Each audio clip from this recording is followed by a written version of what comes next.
بسم اللہ الرحمن الرحیم۔ دیسی گھریلو ٹوٹکے۔ کیلے کے ساتھ لسی پینے سے معدے میں درد ہونے لگتا ہے۔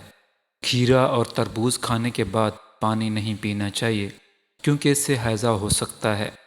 دہی کو کبھی گرم گرم روٹی یا گرم چیز کے ساتھ نہ کھائیں۔ گھی اور شہد کبھی ہم وزن نہ کھائیں۔ دودھ میں گڑ ڈال کر نہ پئیں۔ دودھ کے ساتھ ترش چیزیں نہ کھائیں۔ کھیرا اور کھچڑی اکٹھے مت کھائیں۔ دہی یا چھاچھ کے ساتھ کیلا نہ کھائیں۔ آنکھوں کی بیماری میں مچھلی ہرگز نہ کھائیں۔ لیموں کا بیج ثابت نگل لینے سے اپینڈکس کا درد ہو سکتا ہے۔ کھانا کھا کر فوراً سو جانے سے کان جلد بہرے ہو جاتے ہیں۔ گرمی میں باہر سے آ کر یکدم بالکل نہ نہائیں۔ دن میں 3 بار سے زیادہ کھانا نہ کھائیں اور بھوک رکھ کر کھانا کھائیں۔ مورخ کے ساتھ مولی آپ کی صحت کو نقصان پہنچا سکتی ہے۔ مچھلی اور انڈا ایک ساتھ کھانے سے گرمی ہو جاتی ہے۔ انار کا شربت پینے سے پیشاب کھل کر آتا ہے۔